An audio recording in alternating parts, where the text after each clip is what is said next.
people, welcome to the St. Neos's Perspective. This is where I try to interact with media in a meaningful way. I was watching the Crazy to Be podcast and they were talking about how Yuji was pretty much one of the best characters. And they built such a case for him that I thought, we just have to talk about it. So here is me talking about it.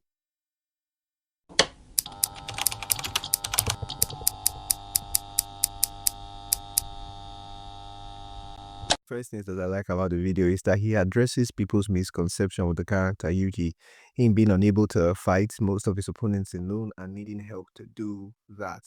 And this is how he combats the idea. Always so much conversations about MCs in anime and shonen, particularly with a lot of the new gen. And so many people get frustrated with how Yuji gets characterized because very rarely does he win his fights by himself, right? You think about all these moments, there's always someone that sort of shows up, whether it's Megami, whether it's Nobara, whether it's Gojo. Toto shows up a couple of times, and they sort of feel like that sort of weakens his character growth.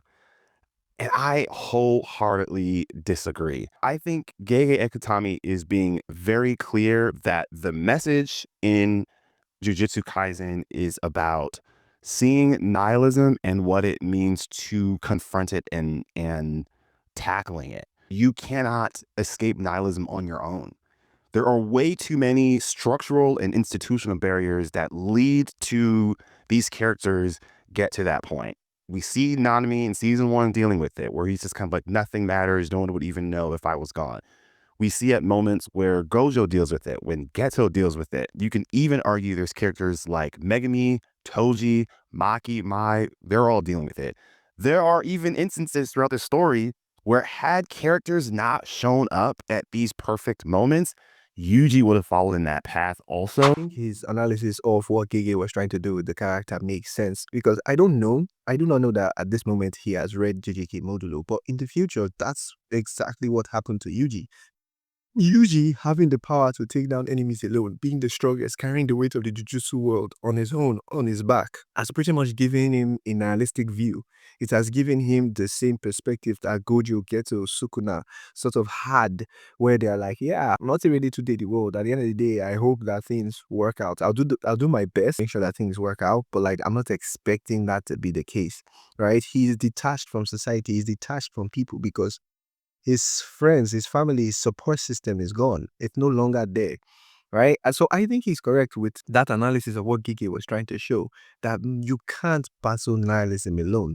It just doesn't work. We see this across all forms of media, right? We've seen it in Naruto, we've seen this in One Piece, we've seen this even with comic books, but yeah, he's spot on there. That is a good characterization of what, of Yuji, of what, Akutami was trying to use Yuji to do. I think that's a correct analysis. It doubles down on the idea, on this talking point in a way that I really like, right? In this next part of the video. That I feel like is the point. If Yuji were to solve all this on his own, it would be an inaccurate representation of what it looks like for people in real life to escape these depths of despair that they find themselves in, whether it's institutions that fail them, whether it's their religion that fails them, whether it's their government that fails them. Community is what pulls people out of it. I think that's really cool. I think that's the thing that should be talked about. You see, one of the many problems people run into when they see Superman or they look at Superman, they see a character that's too powerful, a character they can't relate to. Personally, I don't think you're supposed to relate to Superman, right?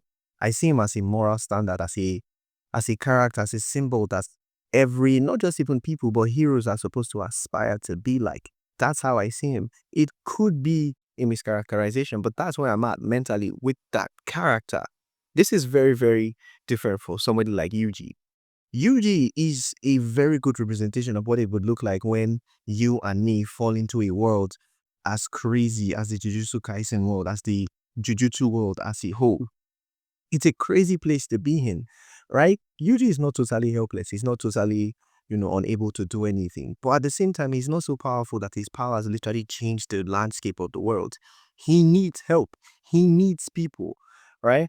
And he's only able to actually overcome his enemies when he does have help, when he does have people, which is a representation of what life is like, right? Superman is what life would look like, right? If people in power were reasonable, who did the right thing. That's why I say he's a symbol. It's what we should aspire to be like. Yuji is just me and you. in the situations, needing help, needing this, struggling in ways that make sense.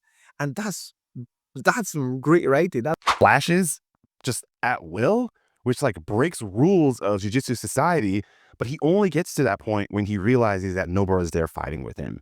He only gets to this point where he's able to defeat Mahito because he realizes Todo's there also. I feel like you see these moments throughout the entire show.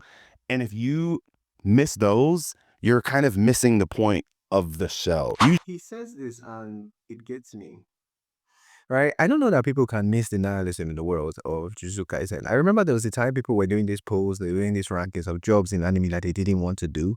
And as at the time, based on the fact that JJK was like such a big thing at that time, JJK was consistently number 2 for a lot of people. You see them at number 1 sometimes, but they're usually number 2 because obviously, who wants to be a scout in Attack on Titan? Not me. But this was a thing that you will consistently see. People did not want to do that job because you knew how bad it was. You knew how bad the lives everybody had in that world was. So it's hard for me to believe that people wouldn't notice the nihilism in the world. I wouldn't notice that this guy needed help the entire time. I think people just don't like the fact that he needs help because they believe that the normal MC should be like the big bad guy. A good thing that I like about the video is that they talk about a particular trait that Yuji has that I believe is also a very good trait to have. I think the thing with Yuji is he's just extremely sincere. Megami even says in this episode when they're talking about how he's going to have the conversation with Hikari, he's like, it's not just that he's bad at lying, it's that he don't even consider that. Didn't even cross his mind. He's just not going there to tell the truth and be himself, okay? But there are moments in the story where that is what works. Like that is what actually works and solves whatever problem Yuji is facing, is that he looks at a situation and just decides, I'm just gonna tell the truth. Yeah. Whatever comes from the truth comes from the truth. But he's not going into these situations needing to be the biggest and the baddest and the most powerful and the most important. Before people started having issues with Jordan Peterson and all, in his book, 12 Rules for Life, he had one of this rule where he said, tell the truth, or at least don't lie. And this is kind of what Yuji represents, right? Yuji tells the truth regardless of what he feels like, right? Regardless of whether it's good or bad. In the moment, he's just going to go there and, tell you as it is. And a lot of times you see this help him, especially in this current season, where he just speaks the truth. And he's like taking blame. He's taking the weight of decisions that weren't his, right? The thing that happened in Julia was not his fault, but because he spoke the truth, instead of him just saying, "Oh, I'm fine," while he was feeling a certain type of way, he says, "Yo, this is kind of where his head is at," and everybody's like, "Nah, that's not right," right? And it's representative of something that should be in real life. Tell the truth, talk to people, because if you don't, people won't know how to help you. People will just assume, well, he said he's fine, so he's fine. She said she's Gucci, so she's Gucci. And then you've lied, and now nobody can help you. And now you're in a very weird situation. So yeah, I like that that's a trait that Yuji has, where he's unable to lie. I'm not saying that we should be like, I'm not saying that we should be that cartoony, please. But what I'm saying is that, at least don't lie, right? Don't lie. Tell the truth, or at least don't lie. That's the takeaway.